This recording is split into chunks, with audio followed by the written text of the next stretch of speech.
Monsieur le Président. Monsieur le Président, ma question d'abord concerne les problèmes d'assainissement globalement. Vous savez, l'assainissement va avec les plans de construction.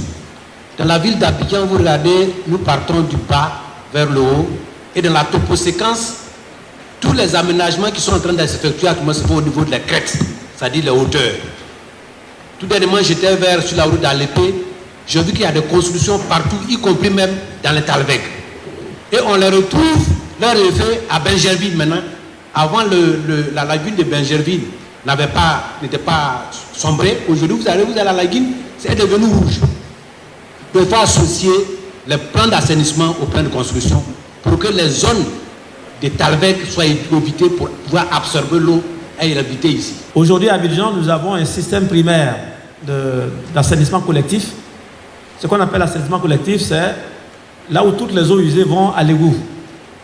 Donc quand vous construisez votre maison, vous connectez à l'égout, toutes vos eaux usées vont directement là-bas. Mais aujourd'hui à Abidjan, seulement 40% de la population a accès à un égout situé suffisamment proche d'un égout pour pouvoir se connecter. Le gros de la population est à l'assainissement autonome. C'est-à-dire chacun construit sa fosse septique où vont ses eaux usées. Donc le schéma directeur d'assainissement prend tout ça en compte. Et nous sommes en train d'aller dans les villes de l'intérieur du pays. À partir des schémas directeurs, nous allons mettre en place au moins un réseau primaire d'assainissement collectif. Et ensuite, construire des stations de traitement des boues de vidange. Parce que quand il y a beaucoup d'assainissement autonome, il faut construire des stations de traitement de ces boues de vidange pour traiter l'eau avant de la rejeter. Et la partie sèche peut servir de fertilisant. Nous avons aujourd'hui d'ailleurs un projet pilote qui se fait à Korogo où le traitement dans la station permet de recueillir donc la partie sèche avec l'université de Nangui Ablogo en train de voir comment on peut l'utiliser comme fertilisant. Le deuxième point, c'est par rapport à l'hydraulique villageoise. Disons l'hydraulique des grandes agglomérations. Moi, dans ma suite construction, il y a un village qu'on appelle Dagro. On a inauguré un château, un village de près de 4000. 6 mois après, le château, au niveau du château, l'eau sort rouge. On va voir les techniciens, ils disent non, le forage a été bien, ce n'est pas arrivé au niveau de la nappe phréatique. Et ces choses, on se révèle aux députés.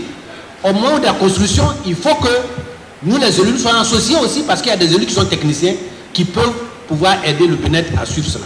Alors, il y a quelques cas également où des châteaux d'eau ont été construits et les gens n'ont pas d'eau. C'est assez frustrant, je le comprends parfaitement. C'est parce que dans la fourniture de l'eau, l'approvisionnement en eau, le château d'eau, c'est pour stocker. On prend l'eau, on stocke dans le château d'eau. Mais après, pour arriver dans le domicile et tout, il faut faire les canalisations.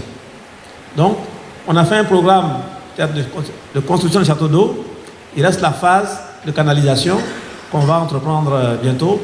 On a eu un petit souci avec le fonds de développement de l'eau, mais quand ce problème sera réglé, nous allons pouvoir raccorder tous ces châteaux qui ont été construits et qui ne sont pas encore raccordés.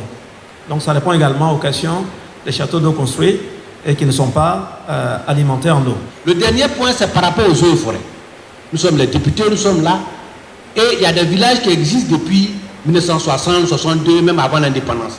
On programme l'électrification qui vient d'ici, on électrifie, on voit moins de l'électrification, le sous-préfet me dit, les eaux et forêts disent que c'est un village qui est dans une réserve, on ne peut pas électrifier.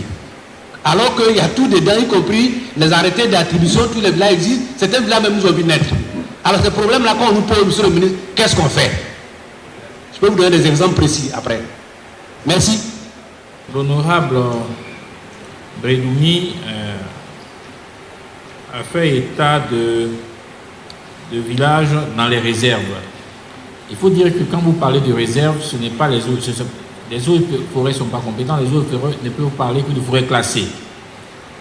Les réserves relèvent du ministère de l'Environnement. Pour ce qui est des questions parce que cette préoccupation a également été exprimée par un autre honorable député, il faut dire que la politique du gouvernement est d'interdire en fait les populations au niveau des forêts classiques. C'est-à-dire que les populations ne sont pas tolérées. Aucune présence humaine n'est vraiment tolérée. Lorsque la forêt classée est une forêt qui n'est pas dégradée. Lorsque la forêt classée est dégradée, ce qu'on fait, c'est qu'on essaie de favoriser l'agroforêt. C'est-à-dire, on autorise les populations à la fois faire de l'agriculture et de planter des arbres. Donc, c'est ce qui se fait. Mais concernant le cas de M. Bedoumi, je ne sais pas si c'est une réserve ou si c'est une forêt classée. L'honorable, c'est une forêt classée.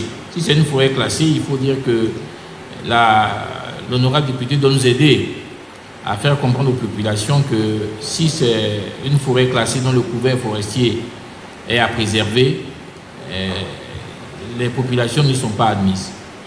Mais si ce couvert est dégradé, ce qu'on peut faire avec les populations, c'est donc de les autoriser à faire de l'agroforêt et en même temps à planter des arbres.